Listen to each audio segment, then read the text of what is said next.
ഇന്ന് നമ്മൾ ഉണ്ടാക്കാൻ പോകുന്നത് മധുരസേവയാണ്.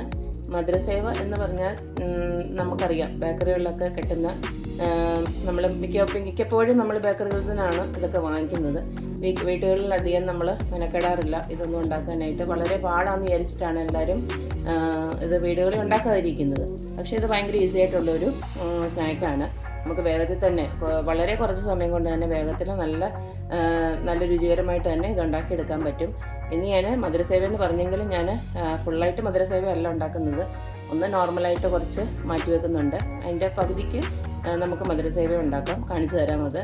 ഇപ്പോൾ അതിന് വേണ്ടിയിട്ട് ഫസ്റ്റിൽ നമ്മൾ ഒരു കപ്പ് നമ്മുടെ കടലമാവ് എടുത്തിട്ടുണ്ട്. അത് സെയിം കപ്പിൽ ഒരു കപ്പ് നമ്മുടെ അരിപ്പൊടി, അതായത് നമ്മുടെ ഇടിയപ്പത്തിനൊക്കെ എടുക്കുന്ന പൊടിയില്ലേ, വറുത്ത പൊടിയാണ് എടുത്തേക്കുന്നത്. ഇത് രണ്ടും നമ്മൾ ഒരേ അളവിൽ എടുത്തു വെച്ചിട്ടുണ്ട്. ഇതിലേക്ക് നമുക്ക് ആവശ്യത്തിനുള്ള ഉപ്പൊന്ന് ചേർത്ത് കൊടുക്കാം. നമുക്കിതിലേക്ക് കുറേശ്ശെ വെള്ളം ഒഴിച്ച്, പച്ചവെള്ളമാണ് ഒഴിച്ച് കൊടുക്കുന്നത്. നമുക്കിതൊന്ന് കുഴച്ചെടുക്കാം. നല്ല കട്ടിയിൽ തന്നെ കുഴച്ചെടുക്കുക, നമ്മളെ ഇടിയപ്പത്തിനൊക്കെ ഉള്ള പാകത്തിന്. കാരണം നമുക്കിത് സേവനാഴി കൂടെ ഇതെടുക്കേണ്ടതാണ്, ചുറ്റിച്ചെടുക്കേണ്ടതാണ്. അപ്പോൾ ആ ഒരു പരുവത്തിന് നമുക്കിത് കുഴച്ചെടുക്കാം.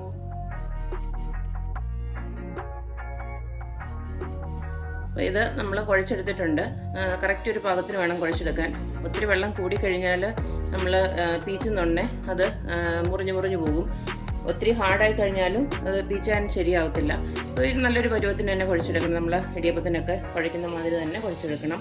ഇനി ഇതൊന്ന് നമുക്കൊരു 10-15 മിനിറ്റ് ഒന്ന് റെസ്റ്റ് ചെയ്യാൻ വെക്കണം. അപ്പോഴത്തേക്ക് ഇതൊന്ന് ഡ്രൈ ആവാതിരിക്കാൻ വേണ്ടി നമ്മൾ കുറച്ചൊന്ന് എണ്ണയൊന്ന് തൂക്കി കൊടുക്കണം. എന്നിട്ടൊന്നുകൂടെ ഒന്ന് ഉടച്ച് വെക്കണം. ഇതൊരു 10 മിനിറ്റോളം അവിടെ ഇരിക്കട്ടെ. 10 അല്ല ഒരു 15-20 മിനിറ്റോളം ഒന്ന് റെസ്റ്റ് ചെയ്യാൻ ഇരുന്നോട്ടെ. ഇൻ കേസ് നമുക്ക് വെള്ളം കൂടി വല്ലതും പോവുകയാണെങ്കിൽ സെയിം അളവിൽ തന്നെ നമ്മുടെ കടലപ്പൊടിയും അരിപ്പൊടിയുടെ സെയിം അളവിൽ ചേർത്ത് വെള്ളം അഡ്ജസ്റ്റ് ചെയ്ത് കുഴച്ചെടുത്തേച്ചാൽ മതി. ഇനി ഇത് നമുക്കൊരു 10 മിനിറ്റ് കഴിഞ്ഞ് പീച്ചെടുക്കണം. നമ്മുടെ മാവ് ഇപ്പോൾ കുഴച്ച് വെച്ചിട്ടൊരു 15-20 മിനിറ്റോളം ആയിട്ടുണ്ട്. ഇപ്പം ഞാൻ നമ്മുടെ സേവനാഴിയൊക്കെ റെഡിയാക്കി വെച്ചിട്ടുണ്ട്, കുറച്ച് എണ്ണയൊക്കെ തൂത്ത്. ഇനി ഏത് അച്ചാണെന്ന് വെച്ച് കഴിഞ്ഞാൽ ഇതുപോലത്തെ അച്ചാണ് വേണ്ടത്. ഇതുപോലത്തെ വലിയ ഹോളുള്ള അച്ചാണ് നമുക്ക് വേണ്ടത്. അതിൽ കുറച്ചൊന്ന് എണ്ണമയമൊക്കെ തൂത്ത് റെഡിയാക്കി വെച്ചിട്ടുണ്ട്. ഇനി ഇതിലെ കുറച്ച് എടുത്തിട്ട് നമുക്ക് ഇതിനകത്തോട്ട് ഫില്ല് ചെയ്യാം. നമ്മൾ ഡയറക്റ്റ് എണ്ണയ്ക്കകത്തോട്ടാണ് ഇത് പീച്ചിടാൻ പോകുന്നത്. അതനുസരിച്ചിട്ട് നമുക്കിതിനകത്ത് ഡയറക്റ്റ് ഫില്ല് ചെയ്യാം. ഇങ്ങനെ നിറയ്ക്കുക. ഇതുപോലൊന്ന് അടച്ചു വെക്കുക.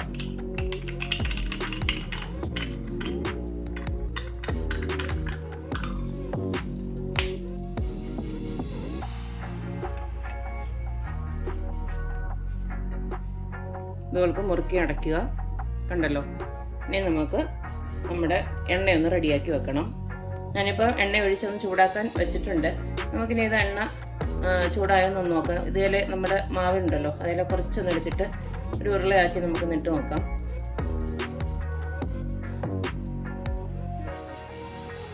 പൊങ്ങി വരുന്നുണ്ട്. അപ്പോൾ നമുക്ക് ഇനി നമ്മുടെ മാവ് ഇതിലോട്ടൊന്ന് പീച്ചി ഇങ്ങനെ ചുറ്റിച്ചെടുക്കാം.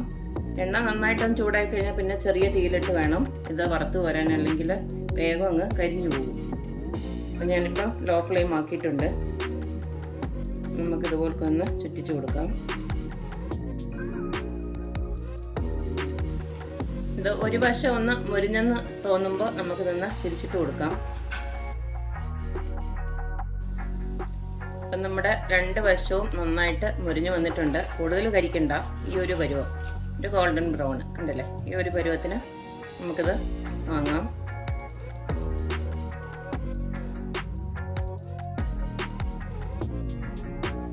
അപ്പം നമ്മുടെ സേവെല്ലാം നമ്മൾ വറുത്ത് കഴിഞ്ഞു. ഇനി അടുത്തത് മധുര സേവ ഉണ്ടാക്കാനായിട്ട് നമ്മളെടുത്ത 2 കപ്പ് അല്ലേ നമ്മളെടുത്തത്, കടൽമാവും അരിമാവും കൂടെ. അപ്പം അതിന് 1 കപ്പ് പഞ്ചസാര പൊടിച്ചതാണ് ഞാൻ എടുത്തിരിക്കുന്നത്. ഇതിലേക്ക് നമുക്ക് കുറച്ചൊന്ന് വെള്ളം ഒഴിച്ച് കൊടുക്കാം. ഇത് നമുക്കൊന്ന് പഞ്ചസാര പാനിയാക്കണം. അതിന് വേണ്ടിയിട്ട് കുറച്ചൊന്ന് നമ്മൾ വെള്ളം ഒഴിച്ച് കൊടുക്കുക. എന്നിട്ട് ഇതിനെ നമുക്കൊന്ന് പഞ്ചസാര പാനിയാക്കി എടുക്കണം. ഒരു ചെറിയൊരു ഒട്ടലിൻ്റെ ഒരു നൂൽ പരുവൊന്നും വേണ്ട. ജസ്റ്റ് ആ ഒരു കുറുകി വരുമ്പോൾ ഒരു ഒട്ടൽ വരുമല്ലോ, ആ ഒരു പരുവാകുമ്പോൾ നമുക്കത് നിർത്താം. നമ്മുടെ പഞ്ചസാരപ്പാനി ഇവിടെ ആയിട്ടുണ്ട്. ഞാൻ പറഞ്ഞല്ലോ ഒരു നൂൽ പരുവൊന്നും വേണ്ട, ചെറുതായിട്ടൊന്ന് ഒട്ടിയാൽ മതി. ഇതാ ഉണ്ടല്ലേ, ജസ്റ്റ് നമുക്കൊരു ഒട്ടൽ തോന്നുന്നുണ്ട്, മതി, അത് മതി. ഇനി നമുക്കത് സ്റ്റൗ ഓഫ് ചെയ്യാം.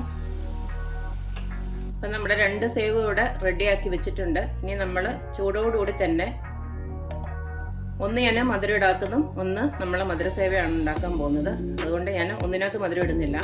ഇനി മധുരം ഇടേണ്ടതിനകത്ത് നമ്മൾ ഈ പഞ്ചസാര പാനി ജസ്റ്റ് ഒന്നിങ്ങനെ ഒന്ന് ഒഴിച്ചു കൊടുക്കുക. സൂക്ഷിച്ച് വേണം, കാരണം നല്ല ചൂടാണ് സംഭവം. കൈവച്ചൊന്നും ഇളക്കാൻ നിൽക്കരുത്.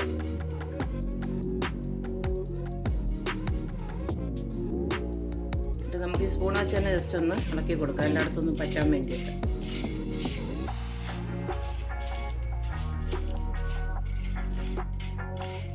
പിന്നെ തണുത്ത് കഴിയുമ്പോഴാണ് നമ്മൾ യഥാർത്ഥത്തിൽ നമ്മൾ കടയിൽ നിന്നൊക്കെ വാങ്ങിക്കുന്ന മധുരം, ബേക്കറിയിൽ നിന്നൊക്കെ വാങ്ങിക്കുന്ന മധുരമുള്ള ഇത് ക്രിസ്റ്റലൈസ് ആയിട്ട് വരുമ്പോൾ ഒരു തനിയൊരു ഇത് കിട്ടും.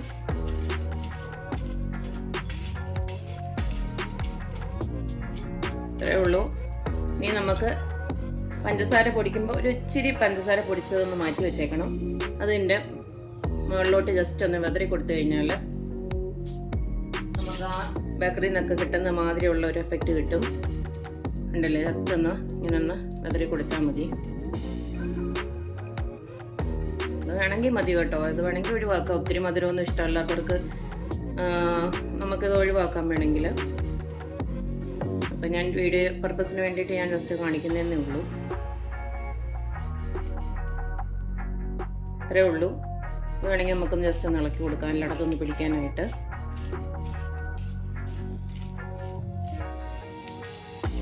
ഇതിനെ ഒന്ന് തണുക്കണം, എങ്കിലേ നമുക്ക് കറക്റ്റ് ആ ഒരു ടെക്സ്ചർ കിട്ടത്തുള്ളൂ. അപ്പോൾ കണ്ടല്ലോ, ഒരേ മാവിൽ നമ്മൾ 2 കൂട്ടം ഉണ്ടാക്കിയെടുത്തിട്ടുണ്ട്. അതായത് ഒന്ന് മധുരമുള്ളതും ഒന്ന് മധുരം ഇല്ലാത്തതും. ഈസിയാണ്, വീട്ടിൽ തന്നെ നമുക്ക് വളരെ ഈസി ആയിട്ട് ഉണ്ടാക്കാൻ പറ്റുന്ന ഒരു 4 മണി പലഹാരം തന്നെയാണിത്. ഇതാകുമ്പോൾ പിള്ളേർക്കൊക്കെ ഭയങ്കര ഇഷ്ടമാകും. ഇത്രയേ ഉള്ളൂ. ഇതിനി നമുക്ക് ഒന്ന് തണുത്ത് കഴിയുമ്പോൾ നമുക്ക് കറക്റ്റ് ഒരു ഇതിൽ കിട്ടും. ആ ഒരു പഞ്ചസാരയൊക്കെ പിടിച്ചിരിക്കുന്ന മാതിരിയുള്ളൊരു എഫക്റ്റ് തന്നെ കിട്ടും. കണ്ടില്ലേ, ഇത്രയേ ഉള്ളൂ. അപ്പോൾ എൻ്റെ റെസിപ്പീസ് ഇഷ്ടപ്പെടുന്ന എല്ലാവരും please like, share and subscribe. നമുക്കിനി അടുത്ത ഒരു അടിപൊളി വീഡിയോ ആയിട്ട് കാണുന്നവരേക്കും ബൈ.